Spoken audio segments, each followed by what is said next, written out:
सुनाता हूँ। उम्मे माबद है, उम्मे माबद रसूलुल्लाह सफर में है, सिद्दीक अकबर साथ है, रास्ते में ना उम्मे माबद का घर आता है। उम्मे माबद ने एक दुकान छोटी सी बना रखी है, वहां से खुश्क गोश्त मिलता है, वहां से मुसाफिरों को दूध मिलता है, वहां से मुसाफिरों को मक्खन मिलता है, वहां से मुसाफिरों को रोटियां मिलती हैं। यानी छोटा सा मकान है, साथ छोटी सी दुकान है। मुसाफिर पैदल सफर करते हैं, घोड़ों पे करते हैं, खच्चरों पे करते हैं, ऊंटों पे करते हैं। उम्मे माबद के घर में मुस्तफा करीम दाखिल होते हैं, सिद्दीक अकबर साथ हैं। गर्मियों का जमाना है, कैश साली का दौरा है, जमीन पर सब्जा नहीं है। सिद्दीक अकबर ने सलाम किया, उम्मे माबद ने जवाब दिया। सिद्दीक अकबर ने पूछा कुछ खाने पीने को कोई चीज मिल जाएगी? उसने कहा कुछ भी नहीं है, दुकान खाली। कहा कोई दूध मिल जाए? कहा बकरियां बाहर गई हुई हैं चरने के लिए, लेकिन बाहर भी चारा बहुत किल्लत पैदा हो गई है। घर के कोने में ना एक सूखी सी बकरी जिसकी हड्डियों के ऊपर गोश्त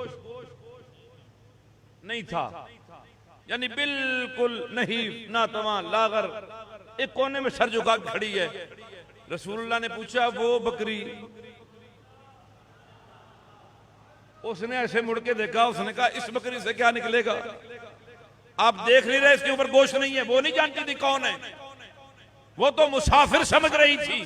फरमाया वो बकरी? कहा इसमें कुछ क्या है, ये तो दूध नहीं देती, इसके ऊपर गोश्त नहीं है, इसके अंदर खून नहीं है, ये तो मरने के करीब है। कहा अगर हमें इजाजत दो तो हम जरा दूध निकाल न ले। अब देखे ना, हमारे पास भी कोई बंदा आ जाए और कहे जरा एक कॉल करनी है, हम कहे बैलेंस नहीं है, वो कहे नहीं मैंने करनी है मैं कर लूंगा, हम कहेंगे यार कैसे आदमी हो, बैलेंस नहीं है।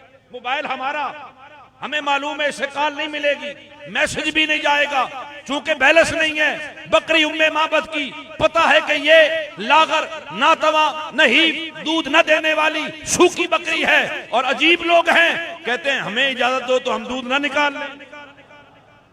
उसने कहा इसके अंदर का, फरमाया इजाजत दो, दूध निकालना हमारा काम है। उम्मे माबद ने कहा अगर तुम्हें नजर आता है तो निकाल लो। रसूलुल्लाह ने फरमाया बर्तन ले आओ। उम्मे माबद की आंखें फटी हुई हैं, कभी हुजूर के चेहरे को देखे, कभी बकरी को देखे कि दूध है नहीं, नौजवान कहता निकालना है, बर्तन लेकर आ गई, सरकार नीचे बैठ गए, बकरी सर झुका के खड़ी है। हुजूर ने कहा बिस्मिल्लाहिर्रहमानिर्रहीम। वो थन जो सूखे हुए थे ना, सरकार का हाथ लगने की देर थी, भर गए। उम्मे माबद देख रही है खुली आंखों से, ये क्या हो गया जो बकरी हमारे घर में महीनों से दूध नहीं दे रही। एक मुसाफिर अजनबी नौजवान आया, उसने अभी हाथ रखा, थन भर गए। सरकार ने धोना शुरू किया। क्या नसीब है बकरी का, और क्या नसीब है उस बर्तन का जो उम्मे माबद के घर का बर्तन है, सरकार के हाथ में। हुजूर धोते जा रहे हैं, बर्तन भरता जा रहा है, जाग से भर गया। फरमाया उम्मे माबद एक और बर्तन ला। उम्मे माबद कहती है मैं दूसरा लाई, सरकार ने फिर दुआ, वो भर गया। सरकार फरमाते उम्मे माबद और ला। उम्मे माबद कहती है मैं तीसरा बर्तन लाई, वो भी भर गया। हुजूर ने फरमाया और ला। कहती है मैं फिर बर्तन लाई, वो भी भर दिया। फिर हुजूर ने फरमाया उम्मे माबद और बर्तन ला। मैंने कहा या रसूलुल्लाह मेरे घर के बर्तन खत्म हो गए।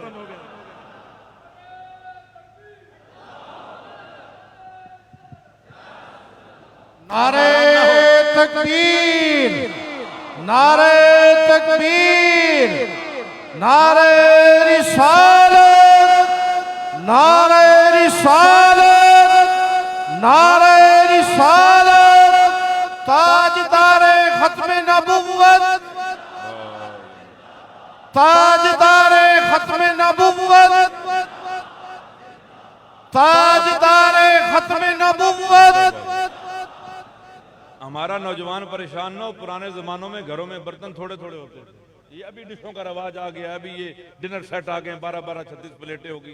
पहले थोड़े से बर्तन होते थे, सारे उसी पे गुजारा करते थे, संभाल के रखते थे कि ये बर्तन टूट ना जाएं। ये अब नया जमाना है कि घरों में बर्तनों के ढेरे तलाश के वक्त मिलता ही नहीं है बर्तन, एक प्लेट और होती है तो दूसरी और होती है। तवज्जो है? उसने कहा मेरे घर के बर्तन भर गए। ये मुसाफिर सिद्दीक अकबर और रसूलुल्लाह आगे चल पड़े दूध पीने के बाद। पीछे से ना शाम को खामन घर में वापस, वो जिन बकरियों को चरा के लाया था उनके थनों में दूध नहीं था, और घर में वो लागर बकरी दूध भरे थनों के साथ खड़ी है। वो हैरान हुआ, उसने कहा ये बकरी अपनी है? उम्मे माबद ने कहा बकरी अपनी है। तो इसे क्या हुआ? उसने कहा कोई मुबारक आया था, कोई बरकतों वाला आया था, उसने हाथ लगाया, दूध के बर्तन भर दिए, बकरी के थन भी भर दिए। उम्मे माबद फरमाती है सैयदना फारूक आजम के दौर तक वो बकरी जिंदा रही। ये बात मैं हिजरत की कर रहा हूं, ये बात जो मैंने आपको सुनाई है सफर हिजरत की है। उसके बाद वो सैयदना फारूक आजम के दौर तक जिंदा रही। जब शदीद कैद साली पड़ी हजरत उमर इब्ने खत्ताब के जमाने में, उम्मे माबद कहती हर जानवर ने दूध देना छोड़ दिया, पर जिसे मुस्तफा का हाथ लगा था वो बकरी उस जमाने में भी दूध देती रही थी।